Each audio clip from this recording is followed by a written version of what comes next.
Madalas na ginagawa nating komplikado ang mga aral ng Diyos.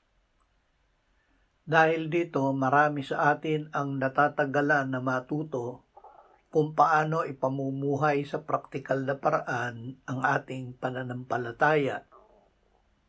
Ang totoo, ang pamumuhay sa pananampalataya ay simple lang.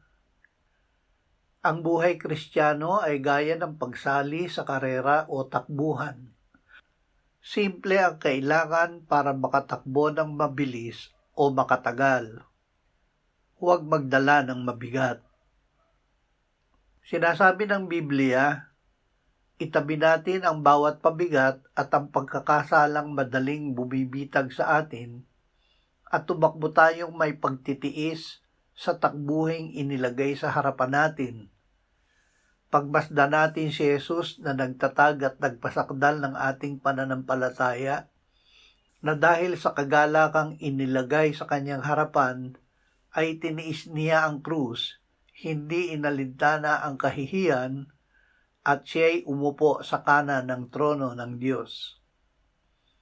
Upang manalo, kailangang itabi ang bawat pabigat.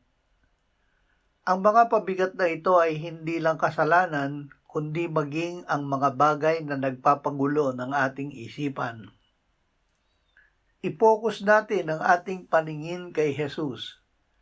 Kapag si Jesus lang ang tinitingnan natin, hindi tayo maliligaw.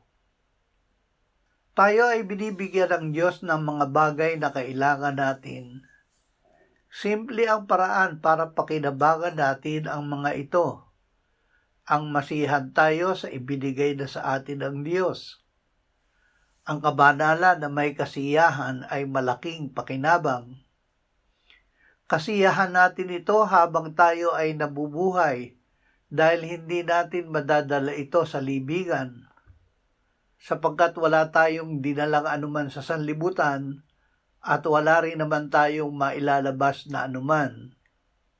Sinabi ng Panginoong Hesus, mag-ingat kayo at magbantay laban sa lahat ng kasakiman, sapagkat ang buhay ng tao ay wala sa kasaganaan ng kanyang mga ari-arian.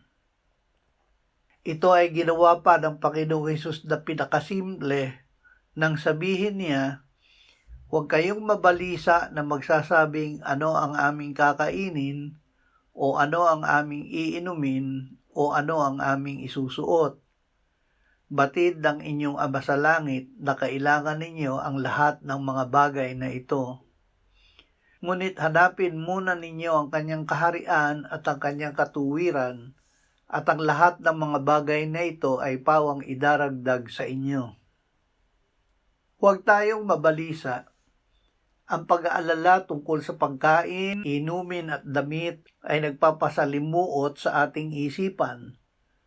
Kapag tayo ay laging balisa, nawawala ang ating focus. Tinuturuan tayo ni Jesus na ang pagtitiwala sa Diyos ay mas simple kaysa sa pag-aalala. Batid ng inyong Ama sa langit na kailangan ninyo ang lahat ng mga bagay na ito.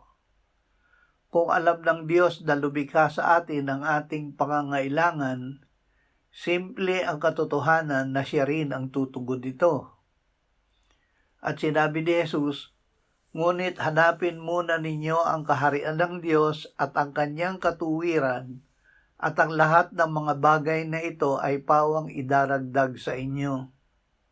Hindi tayo pinapipili ni Jesus sa pagitan ng 100 iba't ibang bagay. Isa lang ang utos niya, unahin natin na Diyos at ang kanyang katuwiran ang maghari sa atin. Kapag ang isang ito ay nagawa natin, ang lahat ng iba pa, pagkain, damit, pangangailangan, ay kusa ng susunod. Ito ang pagkukuwenta ng Diyos. Bawasan ang focus sa marami, ituon ito tangi sa Kanya, at ang resulta ay lahat ng kabuuan. Ang pagkakagulo ng buhay ay nanggagaling sa paghahabol sa maraming bagay. Ang kapayapaan ay nanggagaling sa pag-unan natin sa Diyos. Kung si Pablo ay nagsabing itabi ang pabigat at maging kontento at binalaan tayo ni Jesus laban sa kasakiman, ito ay dahil mayroon tayong Ama na handang magbigay ng lahat basta't siya ang ating inuuna. Huwag nating igala ang ating paningin sa kung saan-saan. Unahin natin ang Diyos at ang Diyos na ang bahala sa ating bukas. Wala nang mas sisimple pa sa prinsipyong ito.